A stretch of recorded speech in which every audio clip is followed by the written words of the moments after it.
Welcome back to Raised by Giants live discussion. Welcome everyone in the chat. Good to see you guys and any moderators and channel members out there. A brand new members only episode dropped yesterday. If you're already a channel member, it should have shown up in your feed, but if not, go to the community tab on the channel and look for the video titled Steadfast Defender 2024.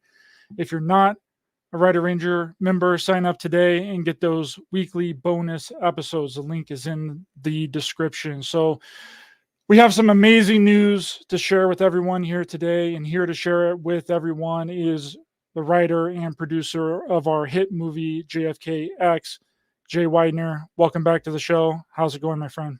Oh, it's going really good. How you doing? Doing great. It's snowing here. It's snowing and raining. Same here. Wonderful. Big snowflakes too, like $50 size snowflakes. Yeah, it's a Washington State kind of snow, very wet, not like a usual Colorado snow. Roads are super slick.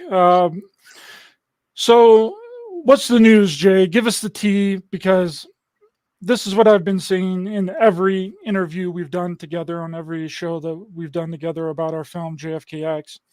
We opened our movie JFK X with, why hasn't all of the JFK files been released? And I said it since the beginning, that the reason, it's not because of UFOs or advanced technology, or that the CIA or the mob was involved. I mean, of course they were, but it's because of what we have in our film. So go ahead and let everybody know what you know, Jay. Yeah, well, I heard from a person who's well connected. I don't want to say his name, but pretty much everybody knows who he is, that Trump had seen our film. And he told the person that told our friend that that's what I saw in the files. Basically, that was his sentence. That's what I saw in the files. So in the Trump file, in the JFK files that Trump decided not to release, he saw what's in our film. And it makes you wonder if the persecution that he's up against right now isn't somehow related. And because here's the thing, when they raided Mar-a-Lago, they were looking for something specific. Something that he had taken specifically, and they didn't find it. And you got to wonder, what was it, right? And it was, and if I was president, I would take, if I had access to the files, and I could take them, and he could, because he has that job as job of president, he could take files home with him. I would take the most important files with me, the ones that the ones that I could release if I ever need to, if I get into legal trouble, say. Right. So, I think there is some kind of relationship between it. I think that they were looking for something, and I think it had to do with the JFK thing, because right after the Mar-a-Lago raid, Biden came out, with 10 days maybe, and said, no, we're never releasing these files ever. So, there's a time thing between the two events. So I don't know. I think that's what it is. And by the way, and I'm going to try to have this guy on my show, Reality Check, on YouTube. I got an email from a guy who knows a guy in Dallas who was a JFK researcher, who wrote a book and made a documentary, and based on the exact thing that our movie's about. So if somebody else saw it, is what I'm trying to say, and that makes me happy. That doesn't make me sad. I want more people who've seen it to come forward, because it's so obvious. That's why. And they're coming, but I knew somewhere in the ether that there had been someone somewhere. Maybe I'd heard about it or something. I don't know. But I knew somehow there was somebody in the past who must have seen this and saw it and went, oh my God, this is what's going on. And this guy supposedly wrote a book, but neither got released.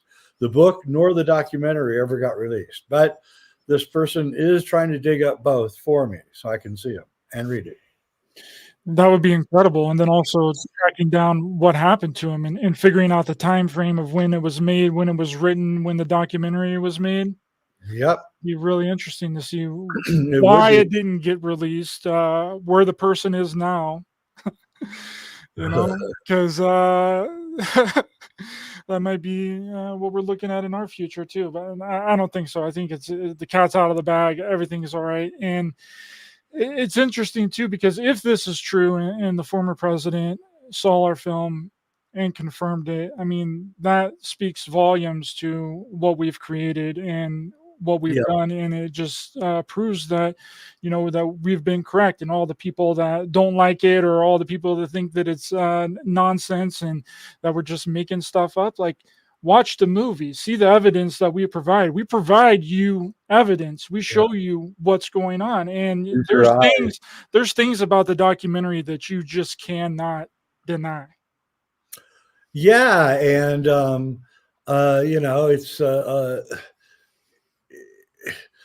just the version of the Zapruder film that we show is just so superior to every other one. I was watching clips from JFK by Oliver Stone the other day, and it's much superior to what's in the Oliver Stone film, which is 35 millimeter and you know, a $20 million budget and all of that. Yet our version is much better.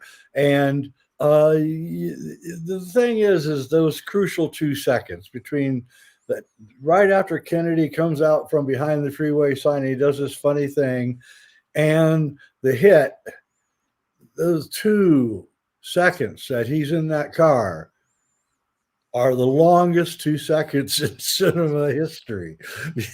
and Oliver Stone cuts them out. But it's interesting because I was talking to Sean Stone, Oliver's son, about a week ago, and he saw it. And he said, yeah, it could be. It could be. That's what he said. So Sean Stone seen it? Yeah, he saw the film, and he said that it very well could be. He said, you know what? He didn't argue with it. He could have if he wanted to, but he didn't. All I said was, what'd you think? He says, it could be. And he's a filmmaker. Yeah. Right. He's a filmmaker who he was on the set of many of Oliver Stone's films. So he saw how they were being made. And those are the people that are going to actually be the ones that see it and say it with authority. And, you know, I was on Carrie Cassidy's show 3 or 4 weeks ago, and she liked the film a lot. And she said only a filmmaker would see this. And I said, yeah, I think the best people to deconstruct staged events are going to be filmmakers. And, you know, theater directors probably too, would be pretty good, but filmmakers better because we know all the techniques. But what's important about a filmmaker's opinion of an event is because filmmakers know there's certain things you have to do before you film an event and certain things you have to do after you film an event. And if those things occur in a real life event, then you're like, wait a minute here, right? You know, like they brought, you know, there's a tragic event at a McDonald's or something, but the police department was already ready before the event happened, right? That kind of thing. So that's the thing. And that's what I think power that a filmmaker will have in viewing these things. And I think that's what happened with me with the moon landings and with JFK. And so, you know, and there's another thing that we've never talked about, and I've actually really just started thinking about it recently. There's another thing that in these staged events that no one ever mentions, and that is the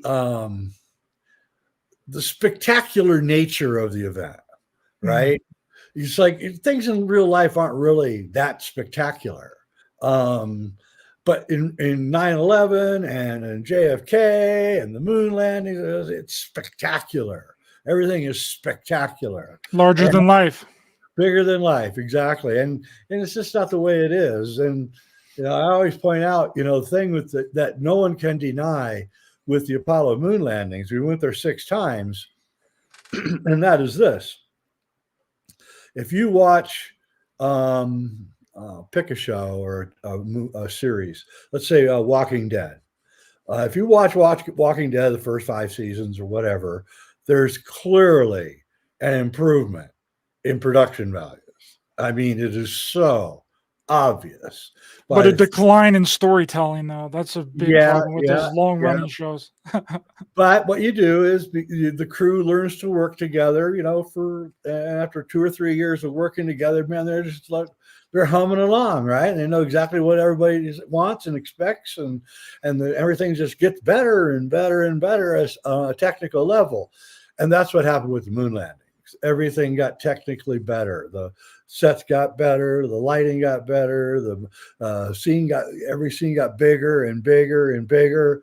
And it was clearly there was a learning curve, and they were learning how to do it. And each moon landing got larger, more theatrical, more larger background landscapes, and more ridiculous stuff done by the astronauts on the moon that didn't seem to mean anything, like rolling around in circles in a Land Rover. It doesn't go anywhere. Like, what was that all about? And so, that's one of the things that I think they're going to stop with these staged events. I think that JFK X may have a lot to do with that too, by the way. I think they're going to stop. I think they're going to go, you know what? They're getting, when Jay was young, there was maybe 500 filmmakers. Today, there's 50,000, 500,000, something like that. So there's thousands of people that know how to make films now, know all the tricks and gimmicks, and are now watching. And they want to be the ones who see the seam in the curtain. And so when you couple that, the awakening, with the fact that the movie business and the entertainment business and the news business are all going out of business at the same time, it's going to be a bad situation for them, but a really good situation for young filmmakers. It's just going to be. If you make good film, you're going to make it, and we proved that with JFK X. So any filmmakers out there, you can make money making films. You just have to do it the right way, and and be bold. This is the thing that I can't emphasize enough. If you're going to make a film, a theatrical film, a documentary, or whatever, be bold. Go for it all the way. If you're making a horror film, do things that scare the living crap out of you. All right. That's what you have to do. And what's his name? Zack Snyder. Yeah. Zack Snyder, he's made a couple good films. All right. He's made a bunch of films, but you got to give the guy credit. He is the most exuberant filmmaker around, and he picks a lot of turkey scripts, but when he wants to turn it on, he can really turn it on. And so I give him, A- just because I give him such a high grade just for his exuberance. His films aren't extremely intelligent, but you can just see that there's this maniac behind the camera, and I like that, Yeah, I do too. And it's interesting that you bring up these other documentary filmmakers and people making these UFO documentaries, right? That don't tell you anything, right? It just regurgitates old information. They don't give you anything new. And there's more answers at the end of it than and all the information we've already had and already know about. It doesn't really make any sense to me. And speaking of filmmakers analyzing other footage, the new UFO documentary on Tubi, UFO Revolution with Jeremy Corbell. I mean, it says right underneath his name, it says filmmaker. And there's this whole section of this documentary where they're talking about for like 10 minutes about why all of the UFO footage and supposed extraterrestrial footage is blurred. And not one person brought up the fact, none of these filmmakers brought up the fact that maybe a lot of this footage is blurred so that something can be superimposed into the footage. And I was like, as a filmmaker, that's the first thing that I'm going to think of. That's the only reason that anything is ever blurred like that, is to insert something into the footage that was never there to begin with. Yeah, it reminds me of a cartoon I saw the other day. A family of Bigfoot are opening up their photographs and to their trip out in the woods. And the first kid looks at, hey, this picture's blurry. And the other, hey, this picture's blurry too. And then the father says, how come every time we take a picture of ourselves, it's blurry? So, yeah, I know what you mean. Yeah. And, you know, I got a real bone to pick with these guys. I hate to say it, but, you know, they're, here's the thing that I would rule that when I make films, documentaries, I mean, that I make sure I avoid. I never say these kinds of things. Is it possible that this? Could it be that this? Right? That's what those guys do, and it drives me out of my mind. And that's the ancient aliens way of doing it, Jay. Yeah, that's what they do. You get away with murder. You just get away with everything. You say, well, it could be. So could it be that strawberries are purple and green? I mean, it's so stupid. And yeah, anything could be if you want it to be, I guess. So I have a real bone to pick with those kinds of filmmaking. But I was reading today something really interesting.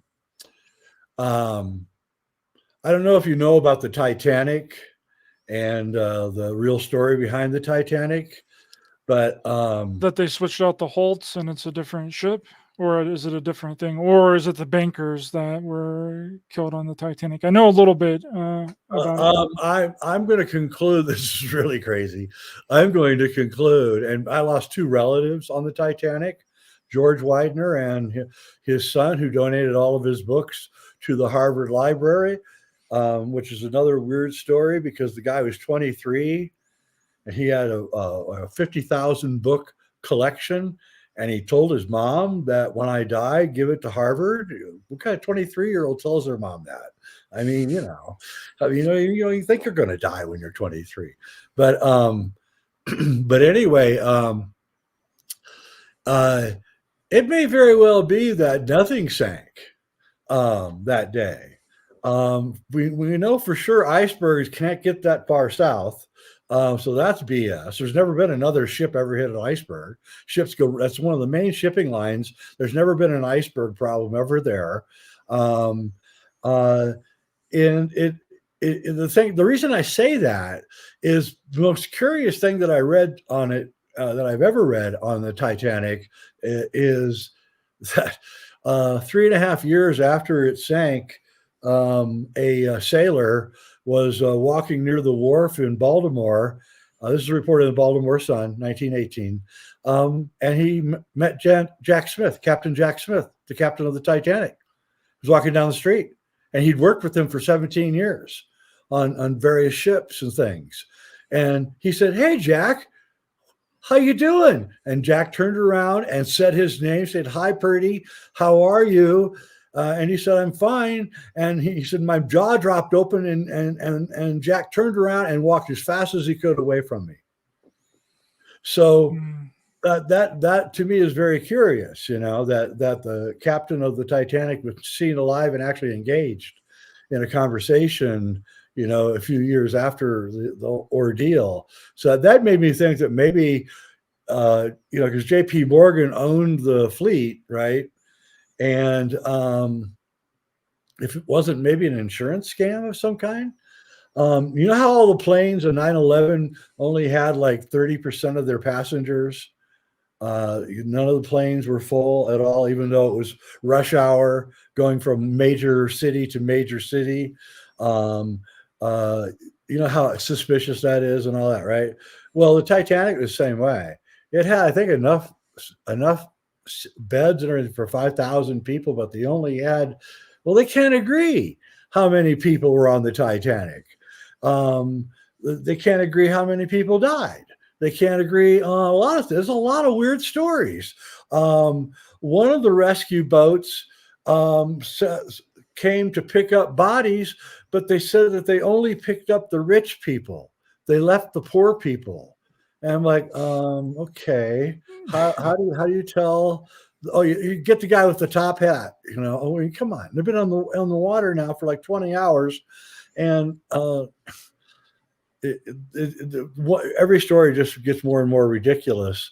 And so I really don't know what happened. They may have switched out the ships. Like, that's the main story, is that the Olympus got damaged when it got hit by a Navy boat, and then they switched it out and made it the Titanic, and then purposely sank it or ran it into an iceberg or whatever you want to think.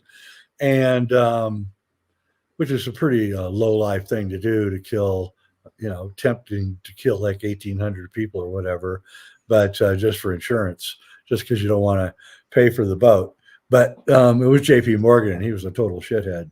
So anyway. Yeah, all the people that opposed the Federal Reserve was on the Titanic. Yeah, my relative. Just a coincidence. Yeah, my relative. He was the head of a Philadelphia bank, George Weidner. He died. In fact, he had the party for the captain, supposedly, right before the ship hit the iceberg. And a lot of people said that George Weidner had given the captain too much wine, and that may have been a cause for why he was making poor decisions. I say, my relative's innocent. It's the captain's fault. Yeah, that's really interesting. I mean, there would be a log, right? They would have to have a log for all the people that went on to the Titanic at that time, right? Yep, you have to. But all the newspaper accounts at the time give you different numbers. So it's really curious. Not wildly varying numbers, but, you know, they're off by hundreds, a couple hundred on each side. So it's just curious as to why there's such, because they have to keep a manifest. So it's like, what the hell? And so it's just a really weird. So the Titanic is the strangest thing of all, you know, and James Cameron made a film to cover up what was going on and to make sure that it was all forever in our minds the way that we think it is, with Leonardo DiCaprio and all of that. But it isn't anything like that. And then, you know, you get other things. Like, I watched the other film about the Titanic called A Night to Remember, a pretty good 1958 black and white film, and based on a book. And as I'm watching the film, I'm like, well, wait a minute, how would you know that these things actually happened? Because the boats had already been loaded off. Everybody left on the boats is going to die. And then you see pictures of the boats that are taken by the rescue ship, and the boats were only 25-30% full. It's like, wait a minute, you left John Astor, one of the richest guys in the world. He could have gotten on this boat, but he didn't, because he's going to die, because, you know, he's just a valiant guy, you know, who's going to die, and let the women and children go. And so there's like, the whole thing just starts looking more and more fake as I look at it. And the last thing I'll say is that there's a ship that was used in World War II to ferry troops around, and minus one smokestack, and where that smokestack is, there's a raised deck. It looks exactly like the Titanic. Exactly. So, and it's called the Visor. I can't remember what the name of the boat is, but it was in Germany. It was moored in Germany and used by the Germans in World War I. So, you know, it's just more proof that what really this is about. And I wanted to say this in a bunch of shows that people have asked me to be on lately about all this, is what we have to understand is that when the mafia was let back into England, in 1665 by Oliver Cromwell. And they started the East India Trading Company and burned down London and created the banking city there and all this stuff that happened there. And by the way, the reason they chose London is because you had to go down the Thames River. So you could create a gauntlet with cannons and blow anybody out of the water that was coming to steal your money, right? And but they went to the Elizabethan Theater, the Globe Theater. That's in London, right? These mafia people would go there for entertainment, and they saw theater, and they realized, hey, we can weaponize this stuff. We can take over whole empires by faking it, by creating fake people and fake situations, and it's all been theater, and it works because nobody's expecting it. You're not expecting it to. What's going on. I mean, it could happen to anybody. It could happen to you walking down the street, right? Somebody could pull a trick on you. You wouldn't know what to do. What's going on? How would you react? And so it was a very ingenious thing to do to gain control and wrest control. And they used theater, and that's what's still going on today, is they're still using theater. I think that that's been a big part of the degeneration of our society, and the reason that no one wants to help people or do anything for people in public, because they're afraid that they're being pranked, or they're afraid that something is going on from all these viral videos and people doing pranks on people. And I mean, there's all kinds of stuff like that. And I think that that is taking us away from our humanity, because it used to be, I mean, I wasn't born until the 90s, but just the difference between being in the 90s and remembering how things were then, and it was even different in the 80s and the 60s, 70s, and then back into the 60s, right? But it's changed so much just in 24 years since the 90s that it's really unbelievable. It's like this destabilization, this demoralization of people, and a lot of that has been largely part to the internet and social media. It's disconnected us. But do you remember, I was thinking about this earlier in regards to like TV and movies and stuff, and how they didn't really have to report on anything that had any kind of substance to it.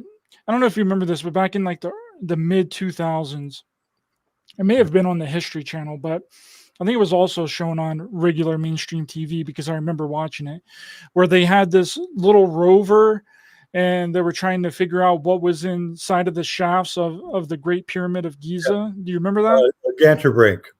Yeah. Ganterbrink.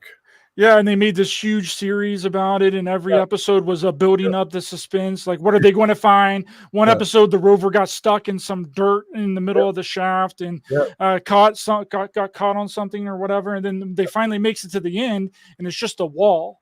And then they have to take the rover all the way back and then bring it back with a drill, so they could drill a little hole in the side of the wall to put a camera through. And all you got to see was another room or another chamber thing, and it just ends, and it's a huge nothing burger. Like that. That's what it's really all is. And I'm going to try and look something up really quick while you comment on that, because I think that there was another one that involved Geraldo Rivera and the tomb. Yes. Al Capone's tomb. Yes. And then that's why I don't watch TV, because of that. Reality TV or like Ancient Aliens, because they never go anywhere. They don't really tell you anything, and I don't waste my time. And I know I got really frustrated with that Ganterbrink series, where they just kept drilling and going forward in that stupid square tunnel, and I was just like, really? I mean, and it's getting worse and worse, and but that's okay, because we're going to fill the void with our next two films. So here it is. I got it right here. Hold on. Yes, right here. The mystery of The Al Capone's Vaults. The Mystery of Al Capone's Vaults is a 2-hour live American television special that was broadcasted in syndication on April 21st, 1986. What did I say? 81? It's 86. But and hosted by Geraldo Rivera, centered on the live opening of a walled-off underground room in the Lexington Hotel in Chicago, once owned by noted crime lord Al Capone, which turned out to be empty except for debris.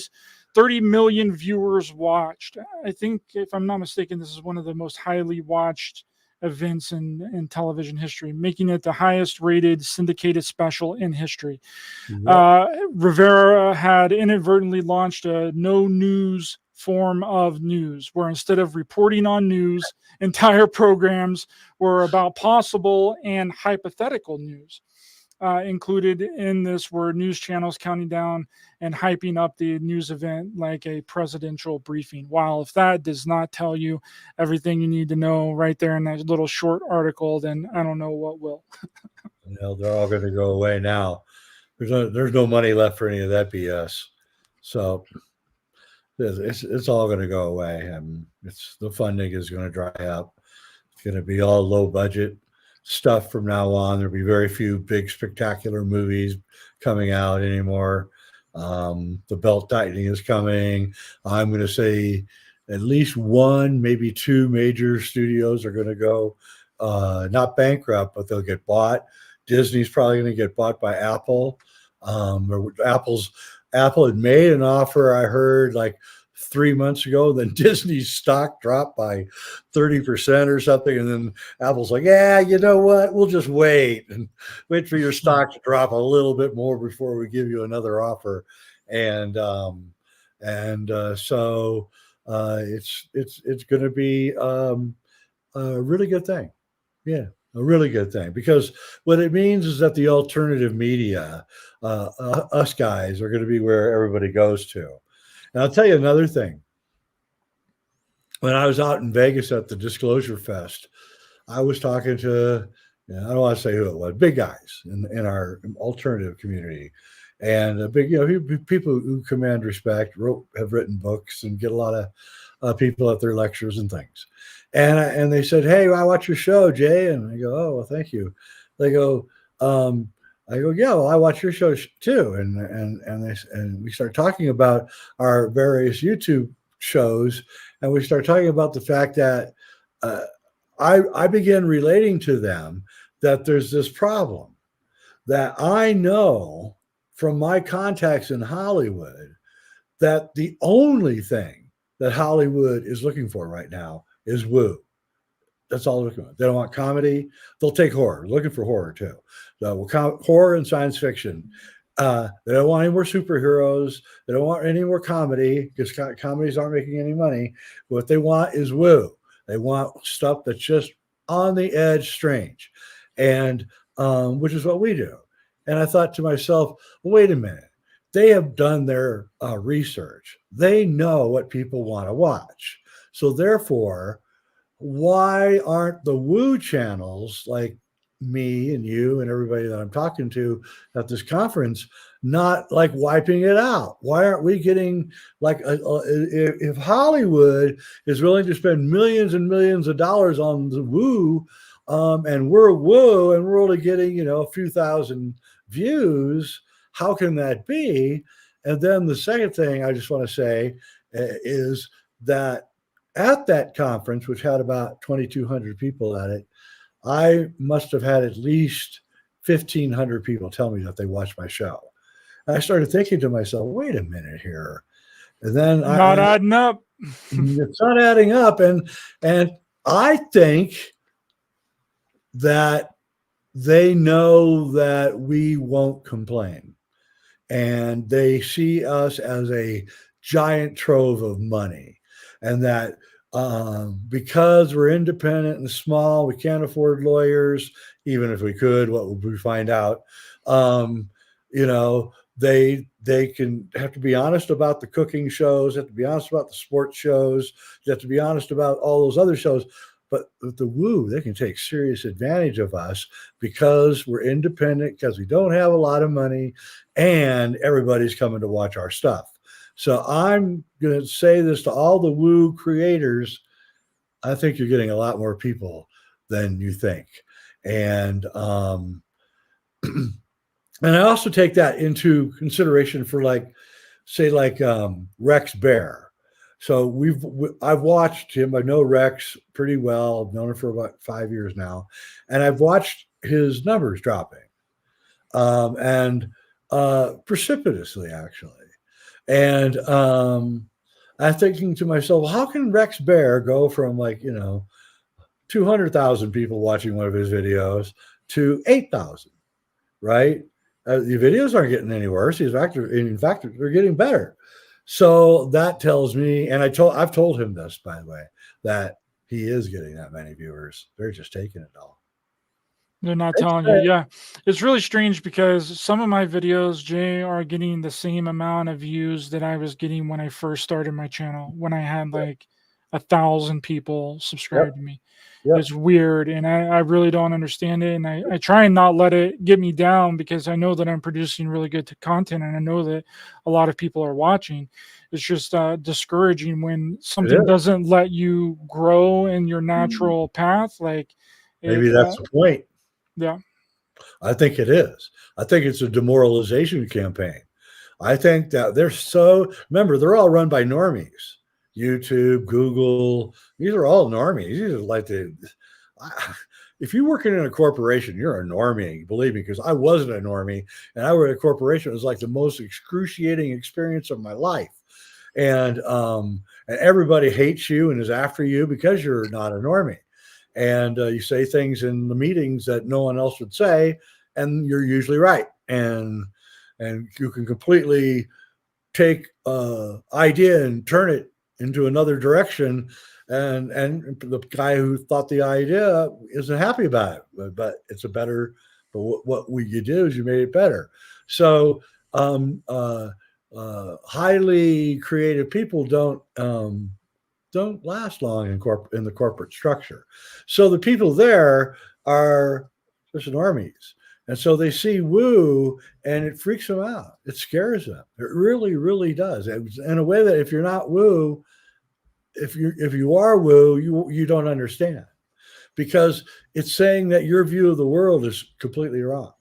And my view of the world, my woo view of the world, if it's right, then your entire reality crumbles in front of you.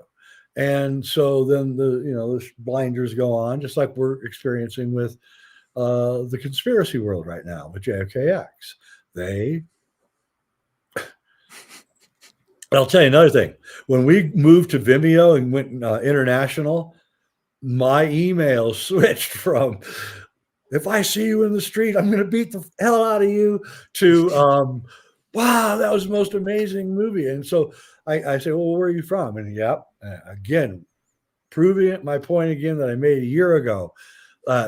It's going to be people from outside the United States who were not conditioned to believe all the stuff about the JFK assassination, who are the most willing to say, yeah, there's something there in that movie. And I made this prediction also. The very first people that are going to watch JFK X are going to be the conspiracy world. So the very first reviews coming in on Amazon are going to be primarily negative, as you're telling, because we're telling the conspiracy world that they're full of crap, right? So, but they're going to die away, and it's happening now. The better reviews are coming in. You can see that it's happening on Vimeo too, and you can just see that there was a curve where everybody, this is the craziest idea. Well, who was it? Schopenhauer. He said that ideas, first they're scorned, then they're ridiculed, and then they're, oh yeah, everybody knew that, right? And I think that's exactly how it works. I really do. And so, I got armored with Kubrick's Odyssey. So I went through that whole experience, and I realized that if I'm going to do something controversial, I'm going to have to take my hits, because that's just the way it is. And so I was ready for this on JFK X, but I felt kind of sorry for you. They're like trashing your ass, and I'm going, God damn, man, that guy doesn't deserve that. What? They didn't even see my face in the movie. Like, I what's know. going They're still going after you. on? Yeah, it is. It is really weird, and I agree with you. I agree with you from the beginning that eventually it was going to be bashed, and people were going to crap on it, and then it's going to become an accepted part of just exactly like your Kubrick's Odyssey with the Yep. faking of the moon landing. That's the exact same type of scenario, and now people have accepted what you had in that film. When did you come out with that? 2011, 12 years ago. Yep. Takes a while, but yeah, that's right. But yeah, the thing is, if you present your evidence in the right way, and it's visual, and both films use visual evidence to present the case, and that's why they're movies, because we're using movies to show what we're saying. And so you wouldn't put it in an essay, you wouldn't put it in a book, you'd put it in a movie. And you know, it's got to be driving the powers that be cuckoo. And that's good. I'm glad, you know. I think there's a really big misrepresentation of when people talk about the faking of the moon landing, right?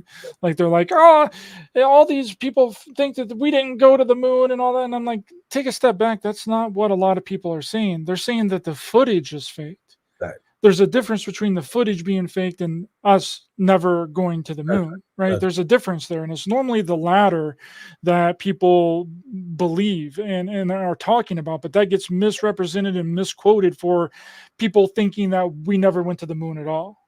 Right. And the flat earthers don't help that out either, by the way. Because they kind of perpetuate that whole, use that evidence that I got to perpetuate the flat earth, which irritates me. They're the only people that use my evidence that I get irritated by. And by the way, I put out a call 15 times now in the last 7 years to debate any flat earther, anywhere, anytime. No one will take it up. They all give me phony excuses and they won't take it up. And you know,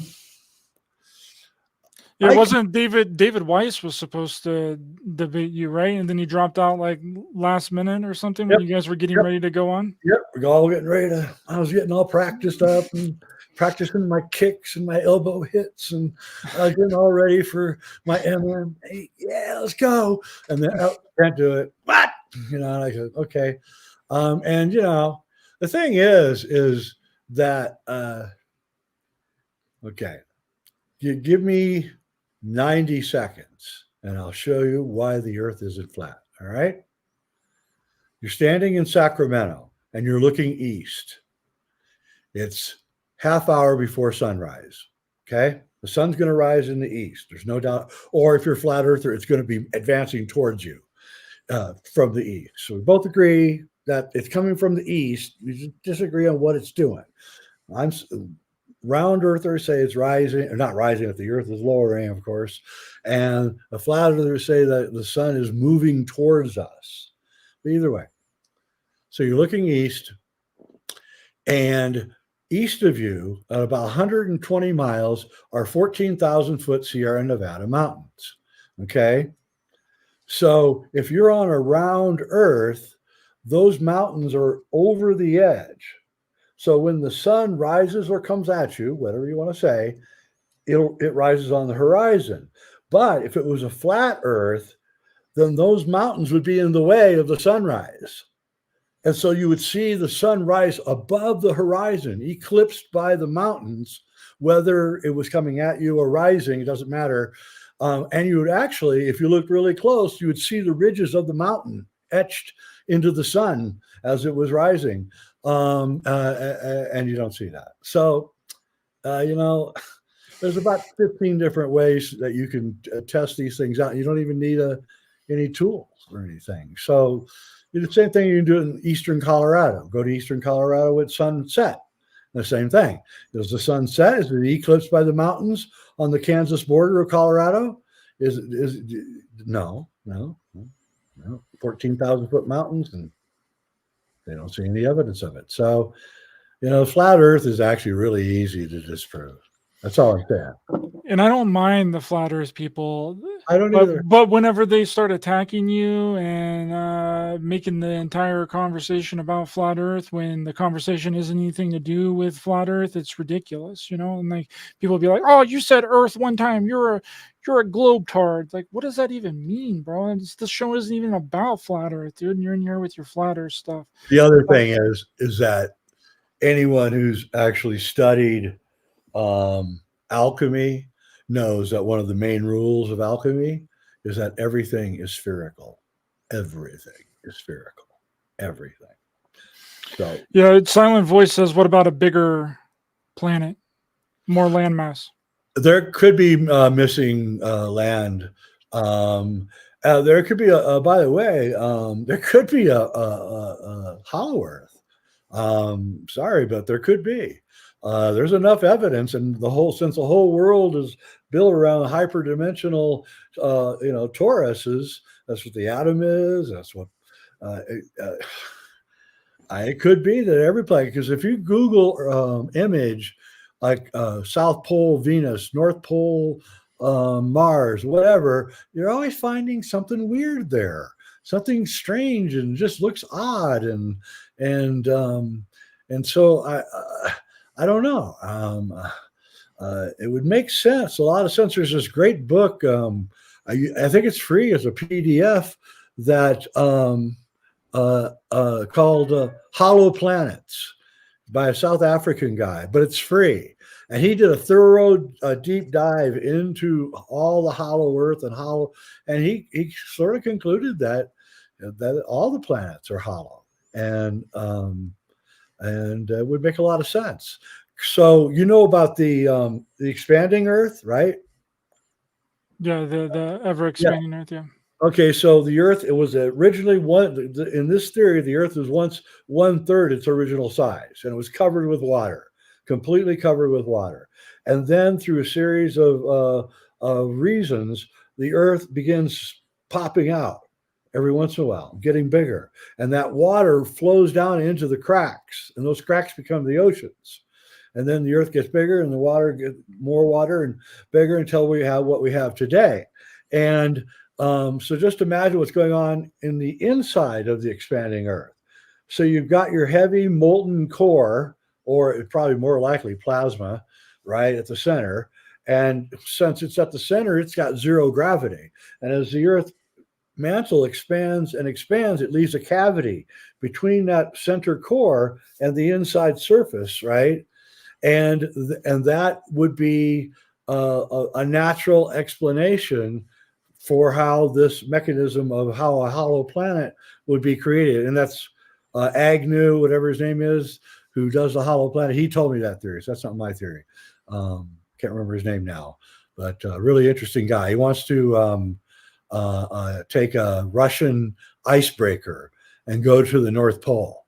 And he's getting money for that right now. He's trying to. I hope he succeeds. But what people don't realize is that the ice at the North Pole is building. Not like the global warmer people are saying. It's building every year. There's like a few more feet of ice, and so it's not melting. It's getting bigger. Now, that's another thing that's going on in the world that people aren't talking about. Elizabeth says, I believe we do not live on a spinning ball, and that JFK was not shot and killed. Ha! Oh, you're halfway. Well, I mean, what is it? Because a lot of people bring that up, Jay. They're like, oh, well, how can we be spinning at however many miles an hour that people say, and us still have gravity and still be able to work? Well, because we're caught in the plasma sheath of the solar system. So the sun is a gigantic ball of plasma, and it creates a sheath which captures all the planets in the sheath, right? So it's a plasma sheet, and it's a sheath, and they're called Birkeland currents in astronomy, and they're like, and so all of the planets are caught in this invisible force field which holds them in place, right? And that's what's going on. And each planet has its own plasma field around it, which is interacting with the larger solar plasma field, which is interacting with the larger galactic plasma field. And we've measured the electromagnetic electromagnetic range of the center of the galaxy recently. It just came out. And so if you have the galaxy, if the center of the galaxy is this big, the electromagnetic sheath is just huge, gigantic. And so outer space is filled with plasma, and it's filled with living beings that are made out of plasma. Famous space shuttle video where they rolled the tether out of the space shuttle. It was electric wire, copper wire that they electrified. No, they did not electrify it. They rolled out about a mile long copper wire. You can get this video on YouTube. And they just let it float off into space, and it started gathering electricity, because that's what space is. It's plasma. It's all electricity.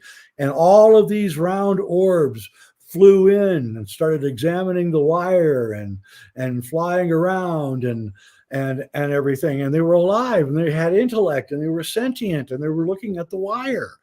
I know this guy who was out hunting here in Colorado, night hunting, and which is illegal. And he was looking through the trees, and he saw about the size of a basketball, a bluish purplish light floating through the trees. And he turned around, he looked at it, he went like this, like he made some kind of gesture or noise, and it stopped. It hurt him, and it came over to him and started, and he could see it was like misty morphing inside this ball, like a cloud was in it. And it was static, and his hair stood on end, and you could hear zzz, zzz, right? And yeah, light beings. And I know this guy in Georgia, he goes out at night, and first thing he does with his guitar, and the first thing he does is he says, "Hey, my friends, I'm out here." And then he starts playing Bach. And he says, and he films it. He has it on film. He sends me the films. And pretty soon they start coming out of the sky, and they're like dancing to his music, right? And he said they like Bach, so that's what I play. And that's it's so much bigger and more amazing than a flat Earth could ever be. That I don't know why you would want to limit yourself to such a concept when it's so much more interesting. And by the way, on the same subject, and this is really interesting, and I'm going to have Robert Temple on to talk about it. Surrounding the Earth is an invisible torus-shaped cloud called a Kordylewski cloud, named by a Polish astronomer named Kordylewski. And it is plasma. It is 10,000 times the size of the Earth, and it surrounds the entire Earth. All right. And it's all electrified. And Robert Temple says that if Robert Temple shows you that when plasma creates sheaths, and these sheaths separate the plasma from plasma, so they become individuated. These blobs of plasma become individuated by these sheaths, and these sheaths are almost exactly the same way that our skin protects us from the outer environment. It's got our skin has these layers that protect us from different things, and these sheaths have the same thing, and they're around them. And when you couple the fact that the plasma beings can individuate, they can create like a skin of plasma around themselves, and that they seem interested in things, i.e. curious, that means they have intellect, then I'm saying that we are surrounded by a universe of plasma beings that interact with us and we don't even know it. And ghosts, all paranormal experiences are the plasma world. Ghosts, I think most UFOs, because if I type in UFO on YouTube and I start watching one UFO video after another, I don't see flying saucers with lights and stuff. I do occasionally, but mostly what I see is just kind of blobs of light floating around. And I think that 95% of the UFO sightings are plasma. And I had a long conversation with Philip Klass, the plasma physicist, years ago, who wrote books about UFOs being plasma. And everybody in the UFO community just hated this guy. He just hated him. And he would go to conferences and people would scream and spit would be flying. And I got him aside and I said, dude, I think you might have a point. And he's like, oh my God, somebody who believes me. And, and his books are actually quite interesting. Philip Klass is his name. And so that's what I think is going on. And I think that these ancient stories of fairies and gnomes and sprites and all that, these are plasma beings that people see out in the woods. And you can see through them. I've seen them. You can see through them. They're kind of etheric looking, and they have movement. The ones I saw looked like manta rays. I saw them in the sky here in Colorado, 3 of them, and I could see right through them. I could see the clouds in the sky through them, but they were alive and living, and they were interacting with each other. And I think that ball lightning has been known to enter into airplanes and to actually go down the aisle and stop and look at passengers and stuff. It's incredible. And I believe that it is the new emerging science. And I also believe that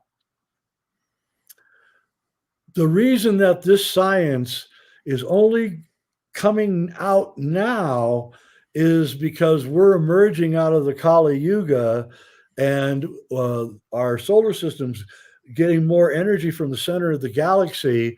And I think we're lighting up as a species. I think we're lighting up and we're beginning to see everything that's going on. And I think that scares the living crap out of the WEF and all those guys, because they know they have to move really fast, because pretty soon everybody's going to be able to see this new emerging paradigm, and they're not going to deny it. So what happens when you have a science that explains the paranormal? What happens when scientists can tell you what a ghost is?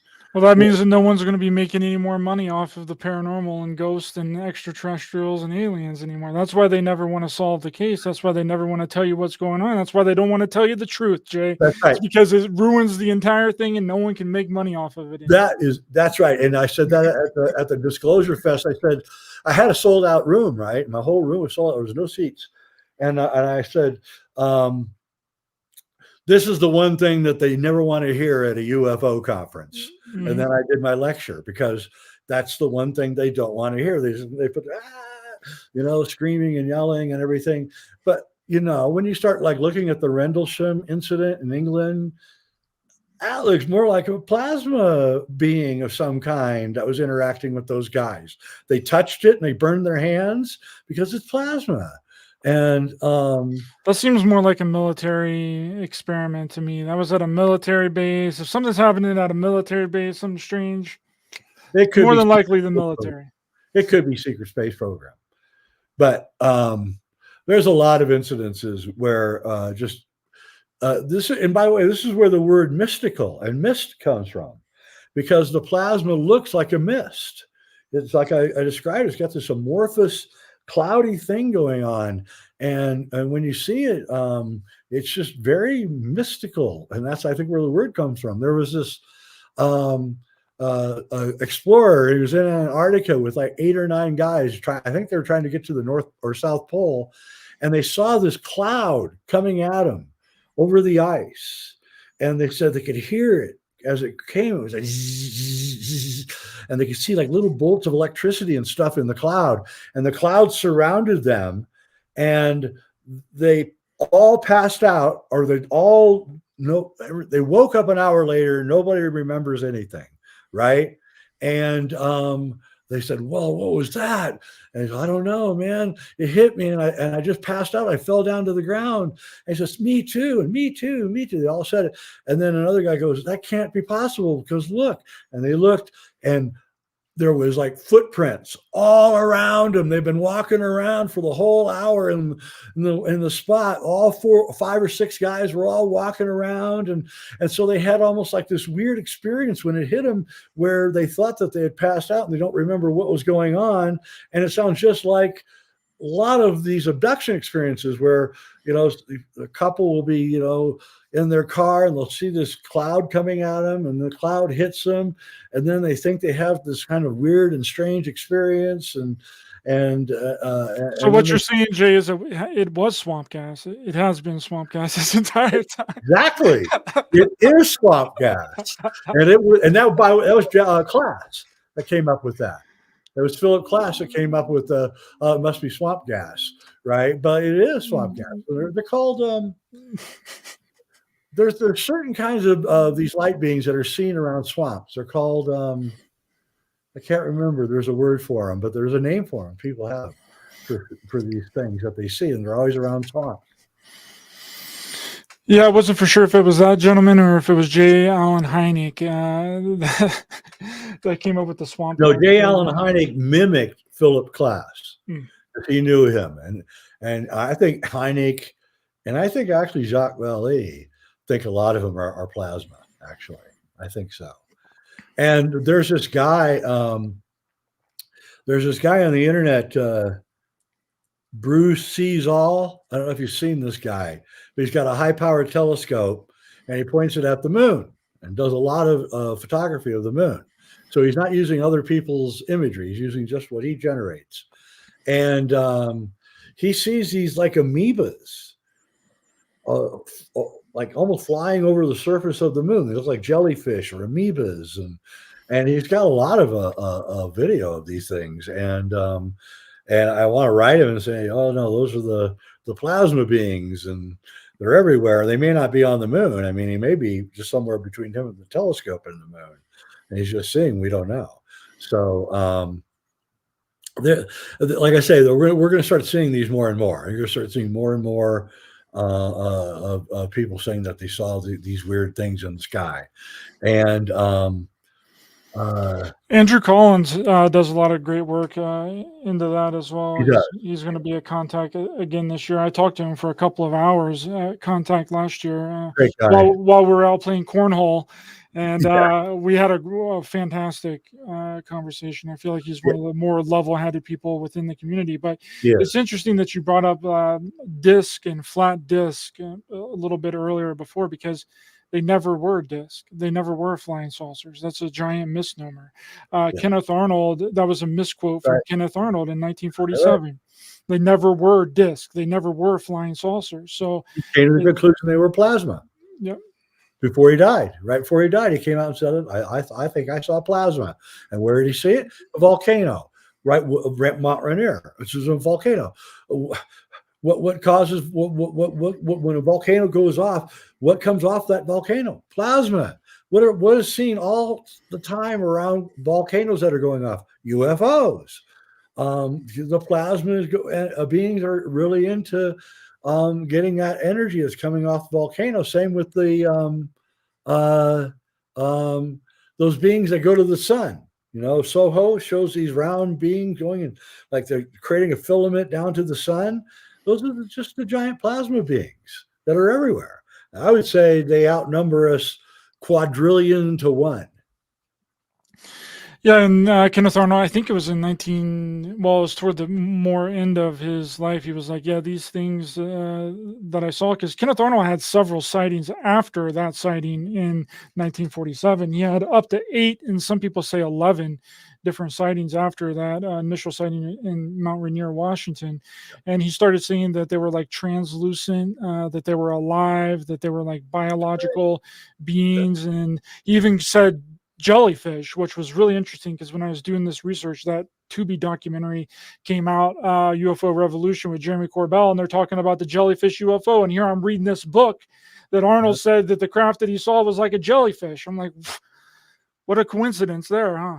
Yep. Yeah. And Trevor Constable, that's his name. He photographed him. He had an infrared camera. You can Google him.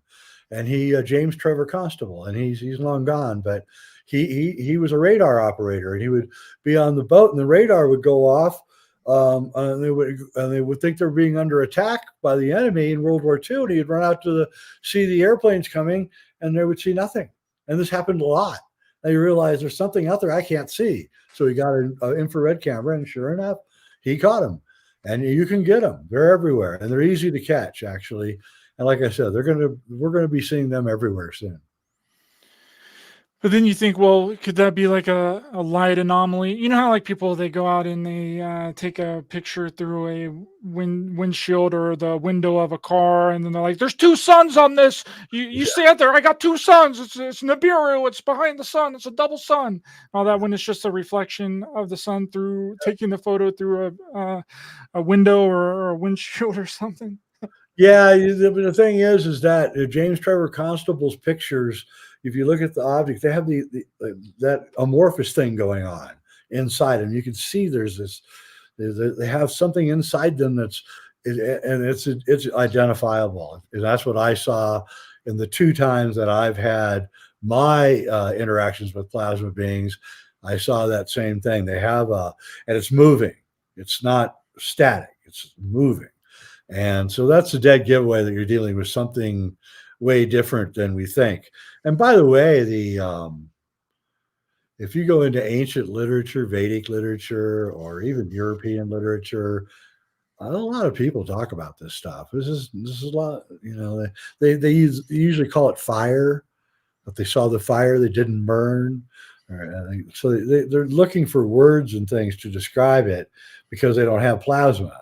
But the descriptions match that these things have been around since the beginning. And I believe, frankly, here's what I believe. I believe that we live in the Kordylewski cloud as plasma beings, that a filament of plasma comes down from the Kordylewski cloud that surrounds the earth. It comes down to the earth and it becomes a human being, a body.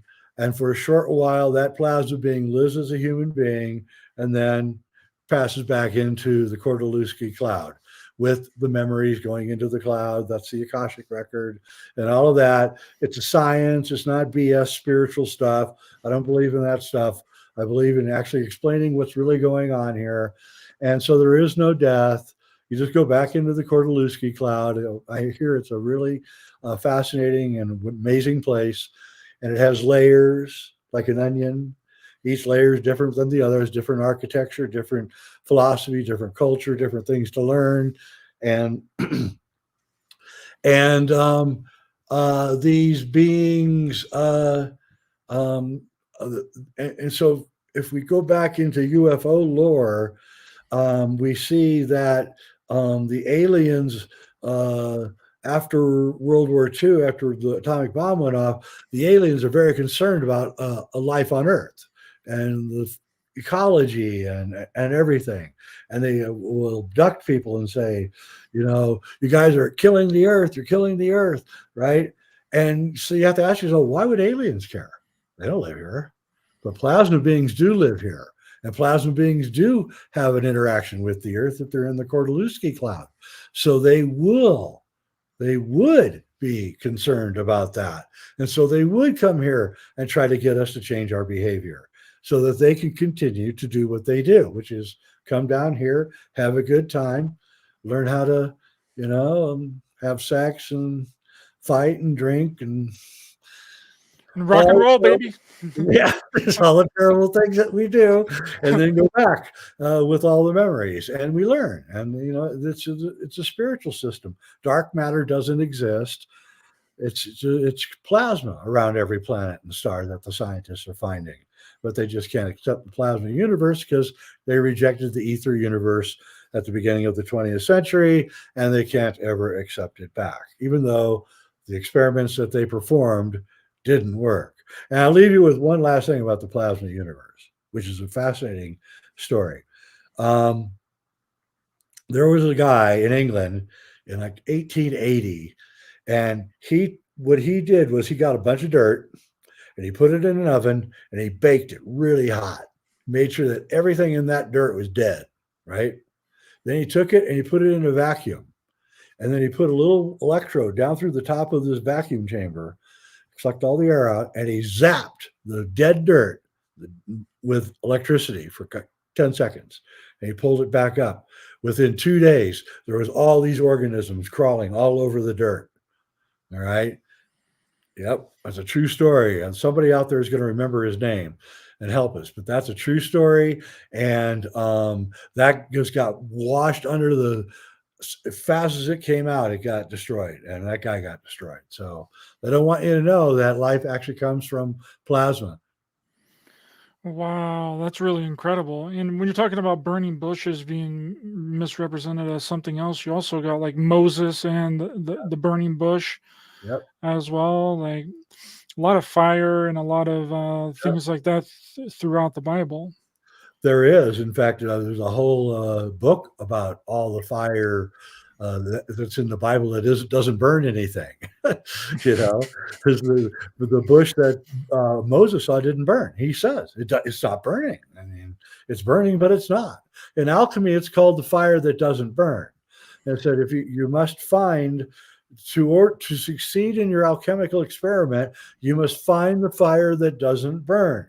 So in alchemy, there's four states of matter. There's earth, air, water, and fire. In physics, there's four states of matter: solid, gas, liquid, and plasma. Solid is earth, gas is air, liquid is water, and the fire is plasma. And the plasma is the secret fire, and your philosopher's stone is a device that is gathers up the plasma and concentrates it into a huge amount. Then you just simply flake off some of that stone and ingest it. That's the philosopher's stone. And can probably speculation revive things, make things live for way longer Way longer. than humanly possible. Yeah. Flux capacitor brought up a good one, the chariot of fire. Yeah, the chariot of fire is the original chariot of fire was, of course, the Merkabah, which the Elohim used to fly around in. But when plasma is streaking through the air, it looks like a chariot of fire or a car of fire or a ball of fire. So,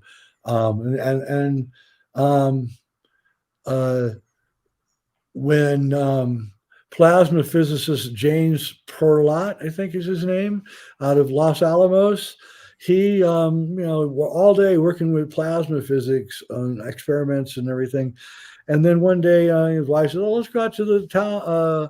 Let's go out to the square and look at the go to the art stores." And he's like, "Okay." So they go out to the art stores in Taos, I think Santa Fe. They're all in the town. They're all Native American art stores, Southwestern Native American art. And he went and he looked at the Native American art and he said, "This is plasma." And then he got pictures of his plasma experiments and showed that their art all had plasma forms in it.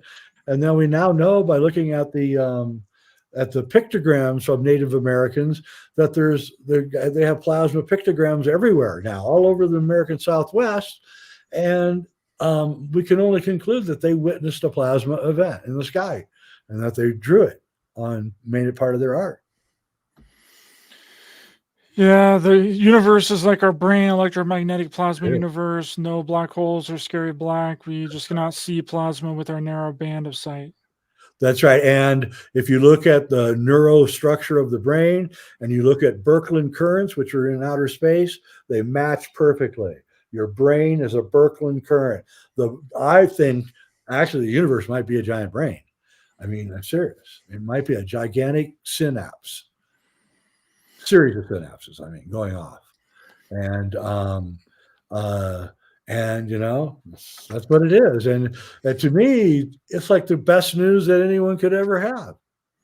So yeah, but again, it's not going to sell because it explains a lot of things and a lot of the way that things actually work, and they don't want people to know the way things. No, they don't, and they don't push it either.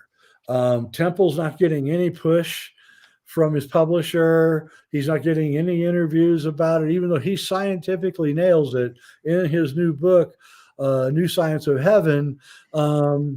Nobody's paying any attention to him. So he's grateful that I'm having him on.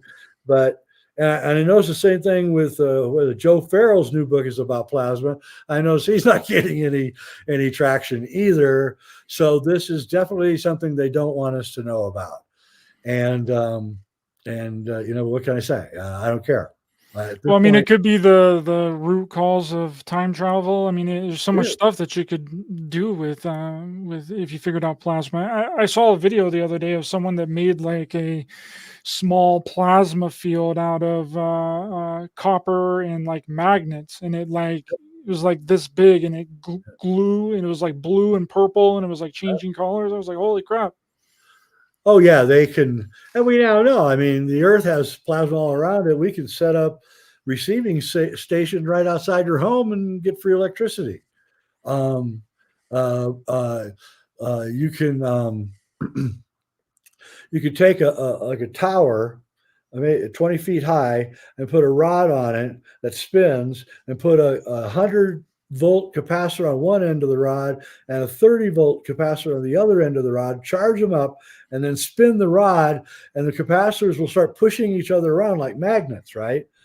Positive pushing positive, right? And until that thing starts spinning. And when it gets really spinning at night, you'll see the blue plasma field. It'll be a perfect circle around it. And you can tap off that for electricity. You could go in there and tap right off that plasma field. But if the government drives by your house and sees your blue plasma field spinning around in your backyard, they're going to come and destroy it. They've already done that over and over and over again. They won't let us have it for reasons unknown. Probably there's something about the plasma physics which empowers us in a way they don't want us to know about. That's what I think.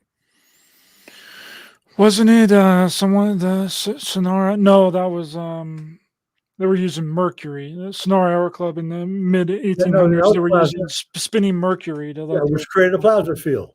That's what that was doing. It was creating a gigantic plasma field. That's why it glowed blue. The bell, it glowed blue when it went up and flew around in Poland where they were testing it. The neighbors said they saw this blue light going up in the sky, and that's because it's blue. When the great scientist Reich, he was working with orgone, which is plasma, and at a certain point, he turned off the light and looked in the mirror, and he was glowing blue because he was working with the plasma too much. And so, you know, it's a an amazing thing. It really is. It's really an amazing science. Could this plasma put off some form of radiation as well? It puts Yeah, off radiation, right? yes, it does. It puts off a slight form of radiation. Yes, and that's what people that it's electrical, and you can hear it. You know, that's why with ghosts, you hear what happened when people see a ghost. They hear electrical sound in the air. Their hair stands up on end because of static charge, and then the ghost is seen. And what is the ghost? It's diaphanous. You can see through it, and it's an electrical charge. It's an electrical imprint of a human being that gets left behind. It's called the Ka in Egypt. In Egypt, they believe there were three bodies with, well, more than three, but three main bodies in the human being: the Ka, the Ba, and the Ku. And the Ka was the shell that you leave behind when you leave this world. The Ba is the eternal soul that's connected to the divine, and the Ku is the plasma body that leaves you and goes up in the air. And so the Ku is represented by a bird. And so the Ku is the plasma body that leaves you when you die and goes back up flies back up into the larger plasma body. You're connected to the plasma body, according to the Hindus, by the thing called the Sushumna. Now, Sushumna is a thin, a millionth width of a human hair filament. They said it's purplish in color, and it attaches you to the larger body. It takes about 6 weeks after you're born for that filament to finish healing the spot where it's at. That's why all babies have that little soft spot in their head. It's clearing up as it hardens up, and that filament goes down your spine, hits a part right here in the center of your back where the center of your nervous system is, and it spreads out through the nervous system, through the entire body, into the brain and the pineal gland. And that is that's how you are connected, and we are all connected to the plasma field. As a gardener, sometimes I'll take like say a tomato hanging from a tomato plant, and I'll put it sideways, and I'll put a can under it. So now instead of the stem being this way, it's now this way. And sure as heck, that tomato starts losing its life essence. You can see it. If it doesn't have that straight vertical connection to the etheric energies coming down, it loses its essence. And so that's why all plants hang that way. They hang vertically. And that's why we're so powerful as beings, because we're one of the few beings that walks upright. So the vertical energy that comes down is not hit any resistance. Like with the dog, it has to bend and go this way, or a cat. But with us, it just right through us, right into our nervous system. We're getting almost 100% of that energy coming in. And that's where we get all of our powers, really, our ability to have a high intellect and to intellectualize the world and see the world and make judgments and all the rest. And it's alchemy. That is alchemy. And that's where we're heading back to. We're going to get rid of all the old science, and we're going to go back to a plasma cosmology, which is what the ancients had, which is what the memory of alchemy really is. And if you look at alchemical drawings, you can see they're always putting plasma balls in there and all, in their drawings and everything. And that's what it's about. And it's time now to just get it out. And now that we have some serious researchers like Andrew Collins and Robert Temple really tackling this, I think it's time for all of us to throw the shackles down of the old science and let's put this new one on, because this one actually explains the universe. I agree. And then when I'm thinking of these plasma beings, if that is true, and there's these plasma beings that encompass space and the universe and surround our planet, couldn't these plasma beings come to a individual and surround them in like a plasma field? And if that plasma gives off some form of radiation, would that radiation not alter our mind in our brain and make us see something that might necessarily not actually be there because of the plasma field that's around us?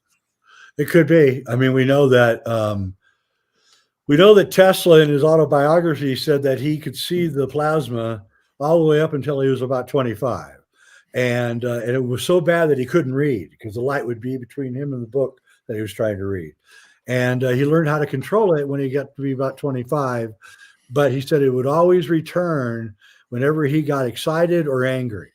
All of a sudden it would return. So that's where he got his science from, was from the plasma. So yeah, I think actually once you start thinking about entertain this, a plasma being could come down here and manifest and turn into anything it probably wants to. Yeah, I'm just thinking because radiation has the ability to alter our mental state. It can possibly place things in our mental state that might not even be seen by other people. I mean, you might not even be able to see it. That's what I think demons are. I think that demons are plasma beings that get inside you and have you do things that they think are funny, and they aren't. And so they're not just good beings. Let's clear that up. They're just like anything else. There's bad ones, there's good ones, there's nasty ones, there's happy ones. And you don't want to call these guys in too much, because if you get a nasty one on you, you may not be able to get rid of it. So, not to shift gears, but we're going to wrap up here really soon. Do you think that people can stop doing all the JFK research now and stop writing all their books and all the theories and the speculations are over? I hope so. I really do. I hope it's over, but I don't think so. But don't despair. Our theory is going to take hold here, and it's going to be the one that is the one that everyone agrees on in the end. So just a matter of time. Yeah, and I think that it only makes sense, right? People have already thought for decades that the CIA did it. So what would make the difference if the documents were released and it confirmed? People have already had those speculations already for a really long time, and people have also had speculations about extraterrestrials and technology even farther back than the JFK assassination. So it's for sure not that. It would have to be something that no one has ever heard of, no one had Yeah. ever thought of about before, something so mind blowing that it would wreck everything and change it into a new paradigm. And I think that is JFKX.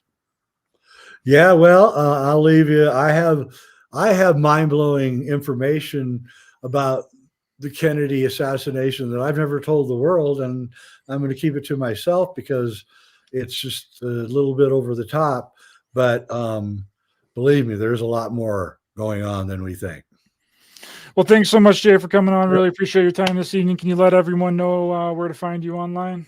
Yeah, it's my show's Reality Check on YouTube. I got a jweidner.com. You can see all my free stuff. And my movies are up on Gaia and Amazon. Yes, please check out JFKX on Amazon. If you're outside of the country, check it out on Vimeo, and it's also Yep. on Tubi for free with Yes. ads if you're in Canada. And I think Australia has Tubi too, right? Yep. So check it out on Tubi. And thanks everyone in the chat: Candace, Lee, Loretta, Silent Voice, Sherry, Flux Capacitor, and everyone else here. Thank you so much. Really appreciate your time this evening, and we'll be back next time. Please be sure to hit the thumbs up button to help the channel in the algorithm. Share, subscribe, hit the bell icon as well for notifications, and we'll see you guys next time.